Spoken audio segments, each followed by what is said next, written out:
What's going on, y'all, man? It's your boy Steve. We here with another impactful show today. I got Nicole to my right. She back with us today, but we missing our buddy Shawn. He ain't here. I've been smashing him without Nicole. How you been feeling, man? Man, I'm good. I missed y'all. You miss me? I ain't gonna say all that. No, we missed you, man. It was for sure a void there, but I held it down. You did your work? I did my work. I can host a little bit. I've been watching you over the month, so I kind of took some of the stuff you be doing and added it to my little flow, and my style. You know what I'm saying? But I'm ready, man. You ready for these topics today? I'm ready. All right, bet. We about to get into it. So look, the Clippers have been balling. They've been killing it. They went on a 6-game win streak about a week ago. They've been balling. I know they ended up getting beat, but do you think the Clippers are the team to beat in the West? How you feel about that? Absolutely not. Oh. It's a hard no for me, actually. Mm-hmm. And I only say that because I do understand that they got, the basketball mind and IQ in Rajon Rondo. Yeah. But I do not love the fact that they gave up Lou Williams, right, you know what I'm saying, to acquire Rajon Rondo. Right. And it was an even swap. I just don't care for it. I'm only thinking down the line of scoring, you know what I'm saying, when it comes to the playoffs, because of course they're going to make it to the playoffs. Right. They're going to be a hard team to beat, as always. I do expect them to be a hard team to beat, but I just don't love the move without Lou Williams. And then I also feel like you got to have a little bit more respect for the other teams in the West. Specifically, you know who make me nervous? Oh. The Denver Nuggets. Of course. By them getting Aaron Gordon, they was already stacked. Jokic is not to be toyed with. At all. Like the Joker, he literally plays on another level. Very much so an MVP contender. So I just don't feel like, as it presently stands, that the Clippers, you know what I'm saying, is the team to beat. What you think? I don't think the Clippers is the team to beat. I feel like the Clippers, even at this moment, are still the baby brother to the Lakers. Right. That's just how I feel. I still feel like the Lakers have the one up on them as well. But, man, I like the Nuggets because when they get to the playoffs, they play so aggressive. Jokic, he coming out getting you 20 and 15 assists. They are tough. You know what I'm saying? They tough because you don't know what to expect from Jokic. Jamal shooting from 40 like he's Steph in the playoffs. Like Jamal be doing unbelievable stuff. He did a couple. He cooked the Clippers last year. He was cooking them. He was killing them. And though they lost to the Lakers, he had a good game or two against them. He was doing some unbelievable stuff. It was this one shot he did. He was on one side of the basket, went all the way, and I'm like, oh my God. He was doing crazy stuff. He was doing stuff that I can do on the court. But anyway, I'm saying, like, for real, you still got, and I'm surprised you didn't say this, you still got the Utah Jazz who's sitting at number 1. You know what? And it's no disrespect to the Jazz, but I'm like LeBron.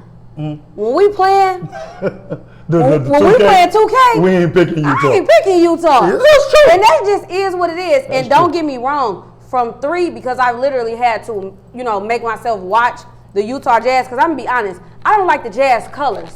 So it's hard for me to watch like their game. Man. In all honesty, I don't like their colors. I don't care how good the Jazz has been in history.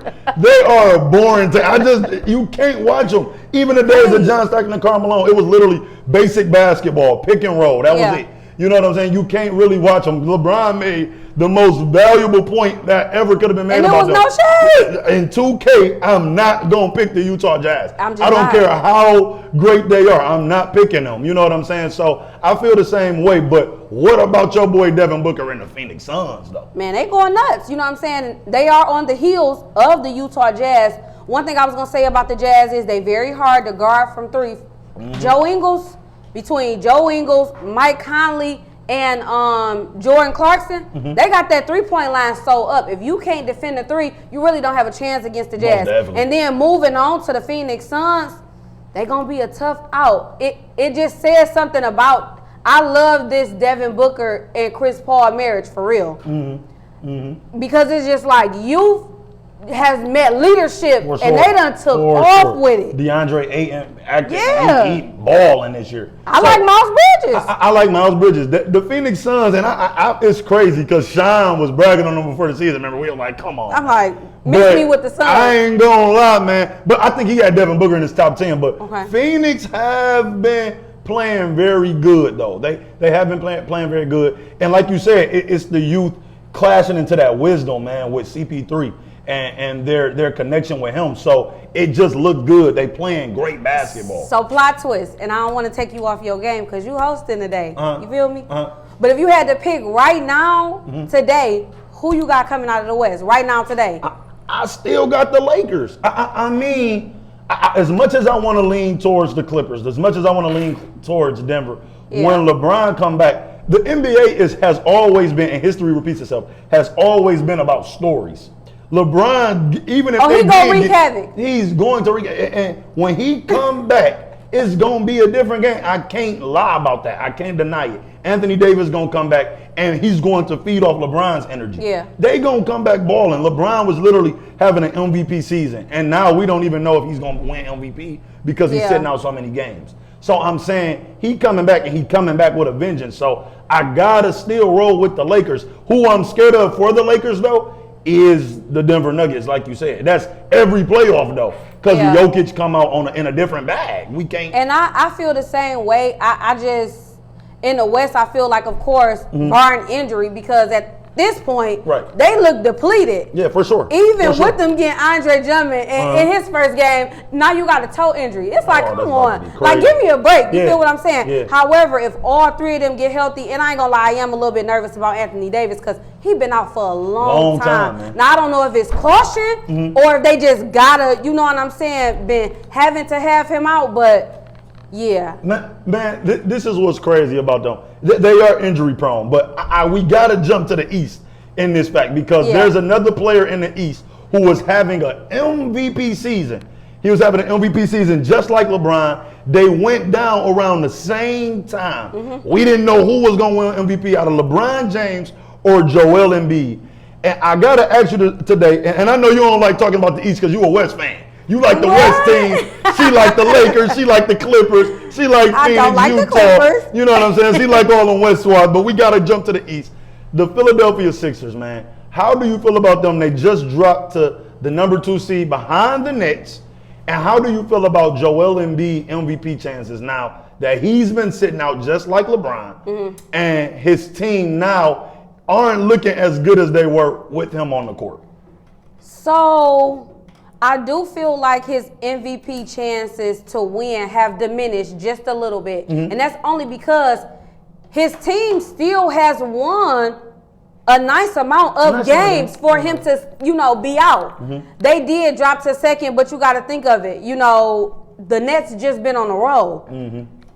No shade. They have had a very favorable schedule, but it don't matter because a win is a win. Win is a win. They first place in the East now. You got to respect that. But for the 76ers to still be, the number 2 seed, I keep telling everybody, the Nets got company. They do. It ain't just, I don't feel like it's just going to be, you know what I'm saying, they're going to come out scot-free. Right.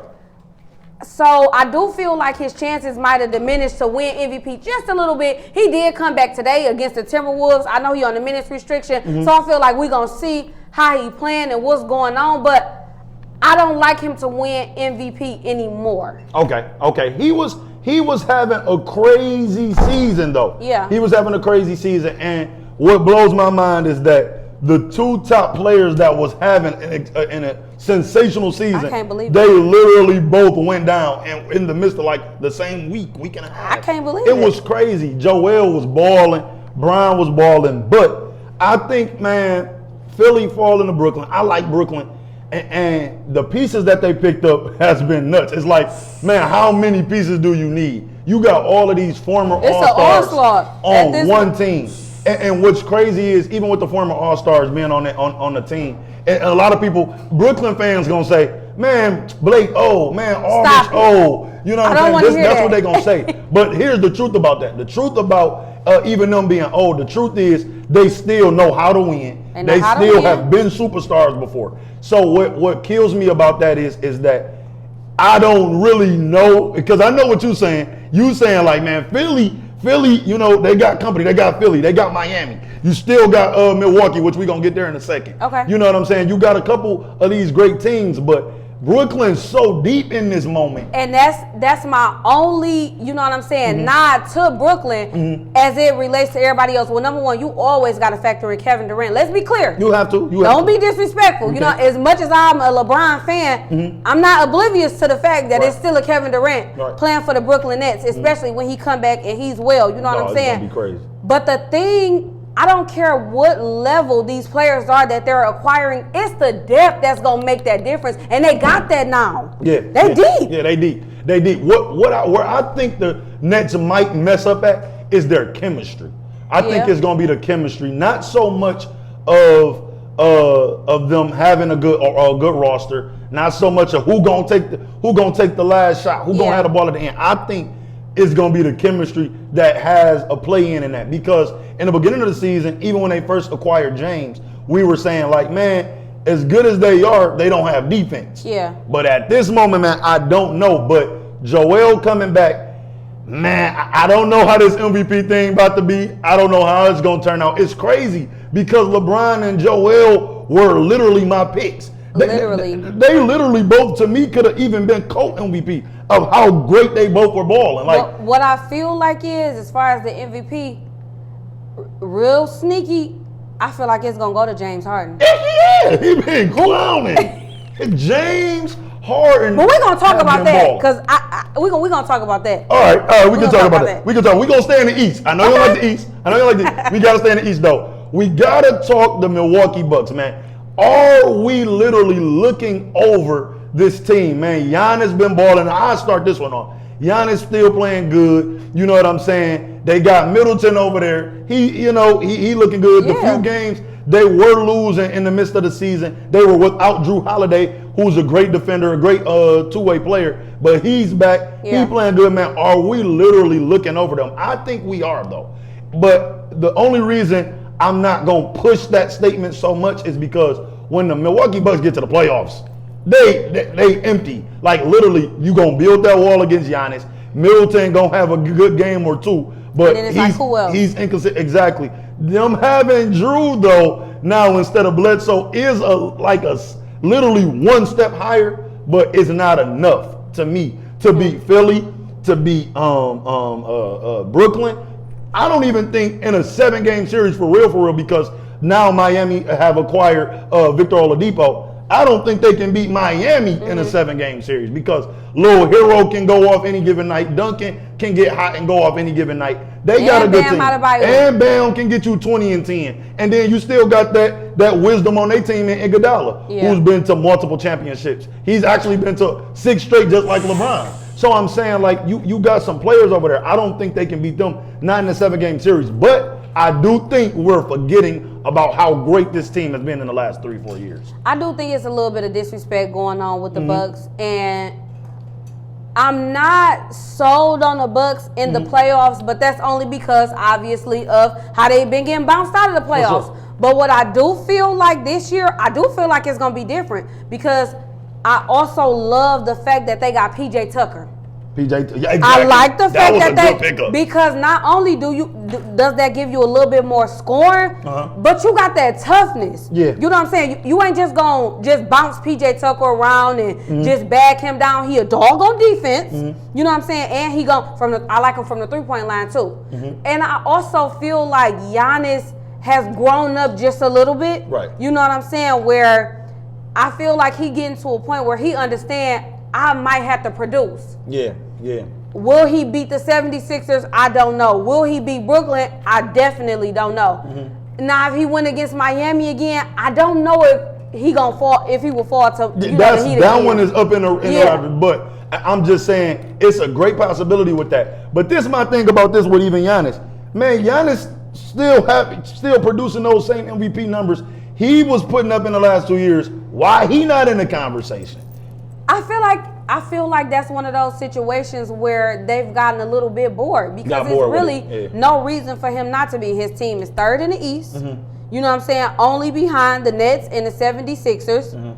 he still has great MVP numbers, and yes, they did go on. I want to say like a 5 or a 6 game losing streak, Man, but making me mad. They was messing a up lot of teams. They was messing up my parlay tickets, Nicole. You talking at the casino? You talking about when you went to the casino?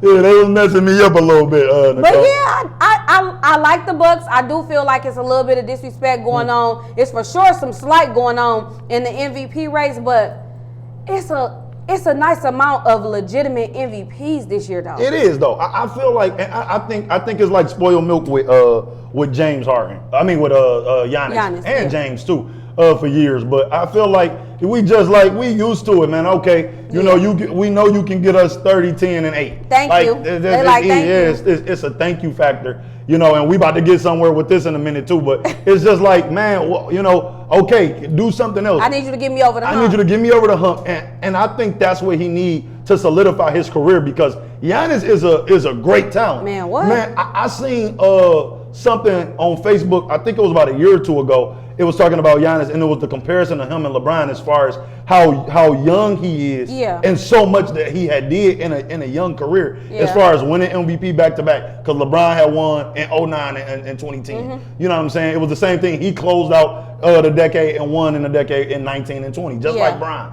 And they, number one seed parallel. It was very parallel. And the only thing that he doesn't have that LeBron did capture young at least once was when LeBron went to that 2007 championship. He got swept, but he went. And I think if Giannis can get us over, he got swept by Tim Duncan and the Spurs, but if he could have at least got over that hump and had a domination series like LeBron had against the Pistons that year. LeBron was killing them, like last 30 points of the game. In the fourth quarter, he was killing Chauncey and all of them. But to get over, he was killing Chauncey, Rick, Sheed. Now they didn't have Ben no more.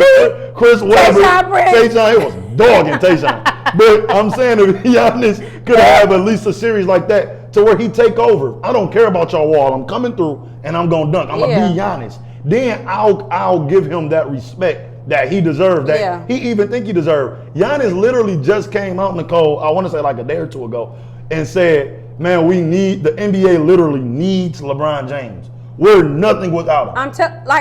I'm in all honesty, since LeBron has been down, and I'm a LeBron fan, period. Like, I love LeBron. But it's even just something to the league. I really haven't been able to watch no games like that. I ain't watched. Because it's just like, dang. Yeah. It's a big piece of the league that's missing. Just like, I was just actually thinking like, he been to the finals 10 times. He only won 4. But I hate when people minimize that. Yeah, you know how hard it is to win a championship? Accomplishment. And he done won 4? Accomplishment. See, the crazy thing is if Shawn was here right now, he would have ate you up for that steak. He would have tried. He would have tried. Brady, you know what I'm saying? He would have brought Brady. He would have tried. This is a whole different sport. But I agree though, man, for you to go 10 times and, because we basically thrown Michael Jordan. We put him on his throne for going 6 for 6, but he only went to 6. You know what I'm saying? What about the other years that he was in the league? Years? Like, it's like he got bounced out in different rounds. We only give Michael Jordan credit for those 6 years as if literally he didn't play 15 seasons. What about the other 9 seasons? Yeah, you were great. Yeah, you had MVP numbers. Yeah, he was a defensive player of the year. You say to go too?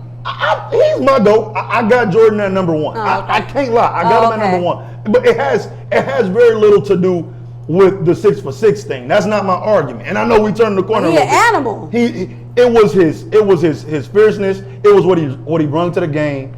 I feel like, I know the game has grown today, and the competitive nature of today is better than yesterday's game. But what Michael Jordan did on that level, LeBron is doing it too, though. I'm not knocking LeBron. What Michael Jordan did on that level and how he did it, the swag he did it with, like how he chewed his gum, how he walked. It's kind of like your passion, Nicole. See? It's the walk, it's the swagger. Like, I know who I am. It's like, I know. I'm my only competitor. You can't compete with me. You know what I'm saying? And I think that's what it is. That is what I loved about Kobe, because he was going to come in and he was going to do his job. They said, man, we lost. He said, y'all lost. Y'all lost. I ain't lose. I dropped 40 tonight. Y'all lost. Y'all lost. For real. And that's the mentality. I think that's what I like, because Kobe's my favorite player of all time. He's not the greatest to me, but he's my favorite player of all time. And I think it's that mentality that I like. Which LeBron's mentality is totally different. LeBron gonna get everybody involved. I'm gonna make you look good. Kevin Love, which Kevin Love was good before, but I'm gonna make you look good. Matthew Dellavedova. Like, we don't even talk about Matthew Dellavedova. I ain't seen Matt. Do he play? Matt went to the Bucks, and after that, I ain't seen Matt after that again. Like, LeBron make no names look good. I can't lie. For real. You know what I'm saying? Now, I do feel like LeBron diminished names that he played with that has already had a name, like the Kevin Love and the Chris Bosh's. I think he take them out their element, but he do make no names look great though. Yeah. And that's the difference with him. Where Michael Jordan coming out like, Steve Kerr, I really don't care about you. This is my team. Absolutely. You know what I'm saying? And I think what it is really it's conception. Like, how you look at life is how you gonna look at who's the greatest player in the world. So when people say LeBron, my GOAT, I can't argue that. If people say Kobe, my GOAT, I can't. I hear people say Magic Johnson. Yeah. I've heard people say Isaiah Thomas. You know what I'm saying? And it's like, man, come on, Z. You know what I'm saying? But I can't argue their conception. They looking at it like, man, look what Zeke did. He beat Magic, he beat Michael, and he beat Bird. That was the prime NBA. You know what I'm saying? So for people to argue, apologize to Michael. And I'm not shaking your hand. I ain't shaking your hand. I don't care. It is what I'm not shaking your hand. That was bad sportsmanship, Nicole. And he ducked out. He knew he was wrong, Nicole. See, you from Detroit. You a bad boy fan. But we gotta move on, man. We gotta move on. Stephen A. Smith. Mouth of the South. Mouth of the South. And I know Stephen A. is Quan Breezy's guy. See? Quan love him some Stephen A. Smith. But Stephen A. Smith was so disrespectful this week. To me, he gets into it with Russell Westbrook's wife and Russell Westbrook. And this is what's crazy. And I know this your topic because you made this topic up. How do you feel about his favoritism with Harden and Westbrook? Neither one of them have titles yet, and they both are MVPs. And for him to, basically still praise Harden and diminish Westbrook to that nature, how do you feel about that, man? I think it's disrespect, and I definitely think that it's typical Stephen A. Yeah. Because you cannot say out of one side of your mouth that it really doesn't matter about Westbrook numbers, who, let's be clear, he has been playing out of his brain. He has. He had 35, 21, and 14. That was crazy. How do you have 21 assists? 21 assists with 35 points. With 35 points. That was nuts, man. And you have 14 rebounds. It's like, was anybody else playing? I don't care who it was against. Listen, that matters. So I do feel like it's just a slight to Westbrook because it's either both of them doing something or both of them doing nothing. For sure. But you cannot have it both ways because he is so proud about what Harden doing right now for the Nets. Yeah. You understand? Now the only thing I do understand, I'm not even going to say agree with, the only thing I do understand is where the Wizards are. You know what I'm saying? In the East. They at the bottom of the barrel. I get it. You know what I'm saying? But my whole thing is outside of Westbrook and Bradley Beal, who do they have? Yeah. Like, who do they really have? Yeah.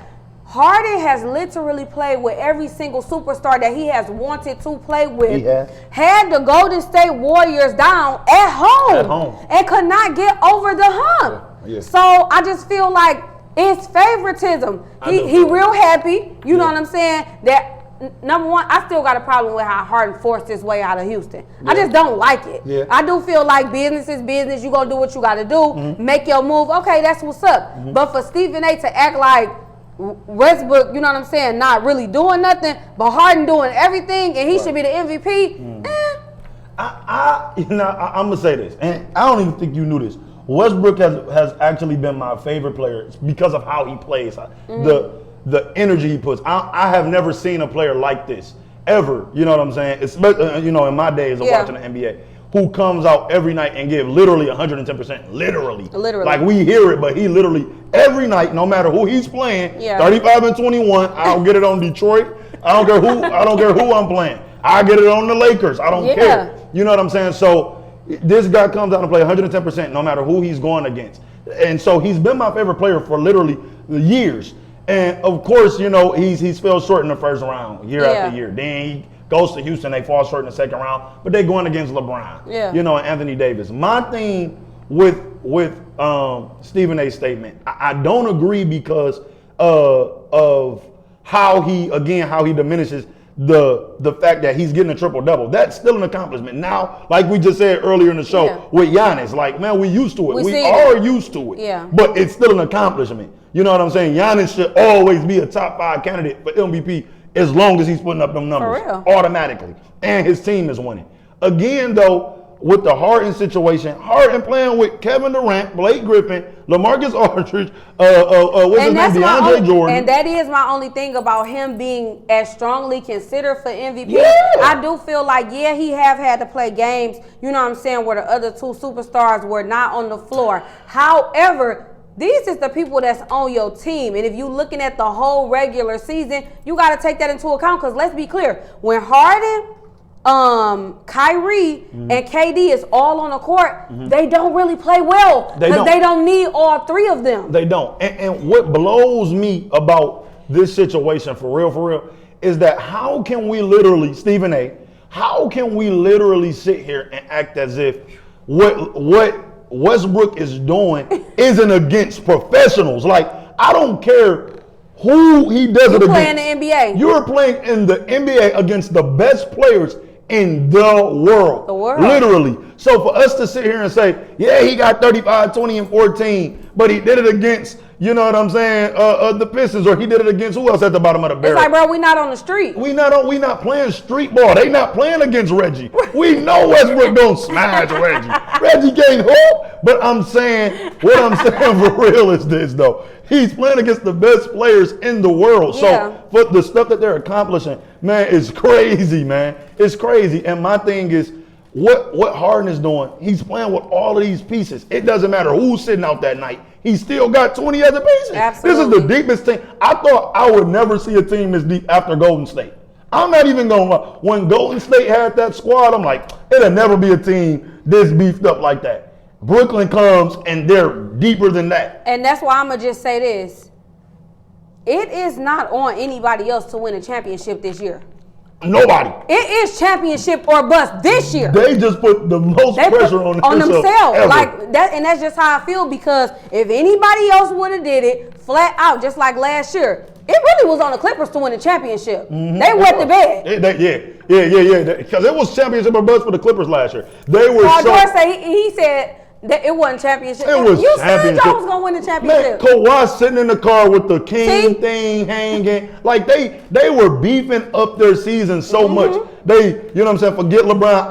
I actually had the opportunity to travel to LA last year. And I traveled to LA, and when I get there, I probably seen only two pictures, 2 things of LeBron throughout the whole city of LA.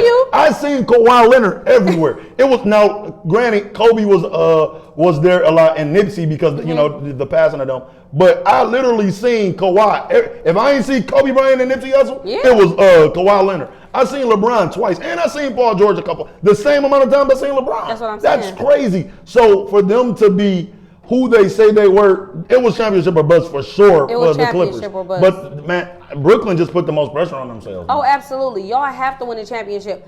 It doesn't matter. Yeah, it doesn't. If they don't win, the flack that they're gonna receive, injury or no injury, I don't care who's hurt. Either. I do not care who's hurt. Because y'all done made sure y'all had enough people. Yeah, I mean, like they literally got eight people that can say, "Oh, I was an all-star once upon a time." DeAndre Jordan was once upon a time, one of the best centers you wanted on your team, because you can just lob it up and he's going to get it. That was Lob City, him and Blake.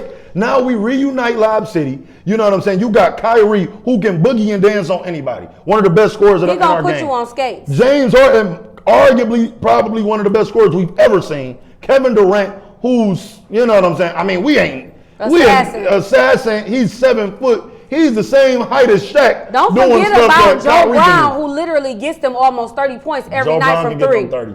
Joe Brown can get them 30. Man, I'm saying, like, these boys are exceptional. They got Steve Nash, who's a back-to-back league MVP in 05 and 06. Once upon a time. D'Antoni. D'Antoni, who's been a great coach for the last 15, 20 years. So my thing is this. I don't care what nobody said. They need to go undefeated in the playoffs. They should have the best absolutely. record. If they lose one game, I'm dogging them. I can't wait to laugh at Shawn when they lose a game.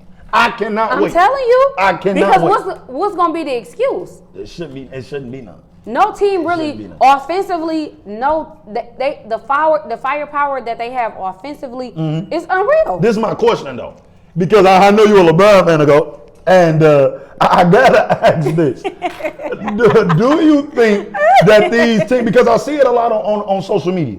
Do you think that these teams are coming together just to defeat LeBron? Or, wait, hold on, because it's a two-part question. Or do you blame LeBron, because we praise him all the time. LeBron has made the league mobile. LeBron has made the league mobile. Do you praise LeBron for doing this, for joining 2 superstars or 3-4 superstars on one team? I don't blame LeBron, because what about the big 3 that was in Boston? That was trades, though. But it don't matter. They was there. It's like people want to be like, oh, 4 plus 5 is 9 and 8 plus 1 is 9. So what? It's still 9. Mm-hmm. It still happened. They had 3 superstars. You know what I'm saying? However, if you do want to put that blame on LeBron, okay, he made the league mobile. He took his talents to South Beach. He did what he wanted to do. Okay, fine. So you got Chris Bosh, and you got Dwayne Wade, and you got LeBron. Mm-hmm. Perfect. Where is the other All-Stars coming from? I mean, or is it just fair game because they feel like he started this? Well, with Miami, because see the difference between Boston and Miami, and I tell people this all the time.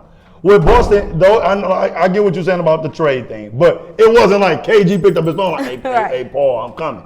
You know what I'm saying? They say that's what KD doing right now. No, KD doing it. I don't agree with what KD. But with the Boston factor, KG was in his 13th season. Mm-hmm. Ray Allen was in his 12th season.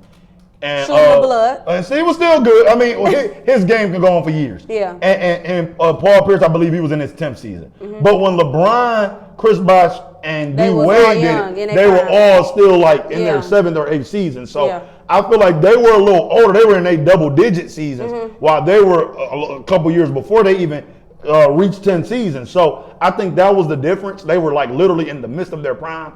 And to add people like Shane Battier, who was a great defender, to add Mike Miller, who was once a superstar in Memphis, to add Ray Allen the next year, who was a superstar in and that's why I'm saying you can blame him. You know what I'm saying? But my thing is, just don't act like it ain't been done before. You know what I'm saying? In whatever way that it was done, that's what I'm saying. Even in the 80s and the 90s. It's happened before. Do I feel like that these teams, though, are building super teams? Absolutely, because for LeBron, I don't think they are.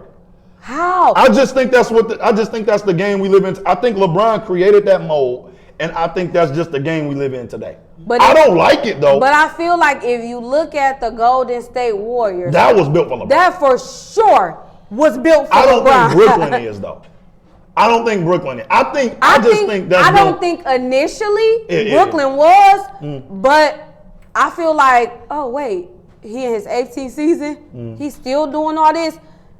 The pressure is really on KD, you know what I'm saying? Whether he coming back from an Achilles injury or not, they like, you say you the best player in the world. So you wanted to get to you wanted to have, it's not even the KD factor of it. It's the Kyrie factor of it, I feel like. Okay, so because I was about to ask you this. So do you think in their pitch, I'm calling Nicole to get on my team and I'm saying, hey, Nicole, man, look. No, I need you because we got to stop LeBron. I don't think that. You don't think that's the pitch? I don't think that's the pitch, but I do feel like it's definitely, especially see, it wasn't really a problem until he won another championship last year. Okay. And then it's like, wait. Let's get back together. You know what I'm saying? Right. He kind of taking off. Now, I have been seeing some sources say and some speculations that Steph and LeBron might be trying to join. I think Let me tell you that might be the best duo of all time. Let me tell you something. Even though LeBron is older now. Let me tell you something. If Stephen Curry and LeBron James are on the same team, that's dangerous, man. I'm talking about. What is LeBron going to have to do? Nothing. And Steph ain't and it's gonna be Lob City for LeBron. Lob City for LeBron and Steph reigning 3. I mean, the fun about that they will have on the side because KD too serious. When he went to Golden State, they ain't have fun. Yeah. They were just playing because it was easy. Yeah. But LeBron and Steph, it's gonna be easy and they have fun. Do you think Steph would ever leave the Warriors though? Me either. Klay Thompson actually came out after sources was saying Steph would never leave. Yeah. He was like, he gonna stay here. But this is my thing. We've seen teammates come out and say stuff. And Like Westbrook came out, KD ain't leaving. That's my big brother, blah, blah, blah. And, that summer he leaves. See you, little brother. Yeah, see you, bro. All right, love you, bye. You know what I'm saying? Like, that can be the case. And I don't know if, because it didn't come out of Steph's mouth, I don't know. Yeah. And Steph never said nothing like Dame. Like, Dame literally would say, I'm not leaving Portland. I know the reason I ain't got a championship is because of my loyalty. He has said stuff like that. Steph ain't never said nothing about not leaving Golden State. So I don't know. If they get together, though, I ain't going to lie. That's the best duo of all time. Man, to me, what? period. And automatically. It's just, that's prime time and must-see TV. Oh, no, I'm watching I'm them. buying the package. I'm buying the package, and I'm watching them when they go against the weakest teams in the league. Yeah, I don't care. them. I don't care who they're going against. They can go against Orlando. It can be anybody. I'm watching them. I have to because that's, like you said, that's must-see TV. The excitement of what they can do is crazy. So speaking of LeBron, let's talk about him off court. Did you see the Space Jam's trailer? Oh, man, ain't nobody about to go see that movie. It's so crazy. Listen, I would be stupid if I took my son and my niece and Lil Jackson. You gonna be stupid because you taking them. You gonna be stupid because you taking them. I'll never go watch that movie. I don't know how they gonna see it. They gonna have to ride with you. Are you serious right now? I'm not. Listen, I'm about originality. I love being original, and what Michael Jordan did in Space Jam, y'all gotta stop original, y'all gotta stop was off the chain. I mean, the chemistry. I forgot. My bad. Steph Curry and LeBron James would not be the best duo I ever seen. Michael Jordan and Bugs Bunny were the greatest duo that I ever seen. I mean, Michael Jordan and Bugs Bunny, man, it was box office. Why can't you just enjoy the movie and the moment? What is wrong with you? I'm not watching that, man. I can't. Listen, I can't. I did watch the trailer. When I say I loved it, first of all, it looked good. It's polished. It looked like very polished, very animated. I feel like it's gonna be exciting. Definitely gonna be something that I'm gonna want Jackson to see. You know what I'm saying? Like, what? I don't know, man. I'm just saying. I don't think Jack want to see that, Nicole. I don't think Jack. You know what? Actually, I'm gonna do a play date with Lil Steve and Jackson. And Space Jam too. That ain't really no good date there, man. That ain't no good date. I'm gonna take him off your hands for a Saturday. All right, man. He can go see it. He can go see it. Go ahead. You can take it for a Saturday. But for real though, no, it looked good. The picture looked good. I know it's about to be crazy. I know they gonna break box office records and all that because it's LeBron James. Yeah. You know what I'm saying? I know what's about to happen. It's gonna be a good movie. The trailer was straight though. It was decent. You know, it looked good. It looked like it's gonna be a nice little movie. I seen it had the Flintstones in it. They had Pennywise. People was making noise. You know, they got everybody in the crowd. I guess everybody want to see LeBron James. I guess he must see TV. They do. Even with the cartoons, I don't get it. But I mean, you know, it's gonna be good. It's gonna be a good movie. I like it. I like it. I just really appreciate like LeBron off court though. You know what I'm saying? Oh yeah, he makes so many moves and he gets so many people involved. Greatest sports figure of all time off court. Court, like you think about the schools, his businesses, what he just did. You know what I'm saying? Business deals. Like I like it. I mean, like he's doing stuff for our youth. I mean, he's putting them in position, you know, to become great. Like, you know, while he is playing. While he's playing, though, he didn't wait till he retired. Man, the stuff that he has done off the court is crazy, man. Yeah. And you know, all praise to this guy because. And you know, he got kids of his own to still be able to tend to them, and to be winning like championships, going year after year, man. That guy's phenomenal, man. I love him as a person. But listen, man, we gotta go. This was a great episode. This was actually the best episode yet because Sean Teasy wasn't on this episode with that dang on goat mask. So I'm happy he ain't show up today. I hope, hey, listen, Shawn, you can, hey, mark my word, I hope you don't show up next week because you be coming with all that foolery. Hey, man, but look, this was a great episode, man. We miss Nicole. We love Nicole. Hey, we'll be back to y'all next week. Triple double. See y'all.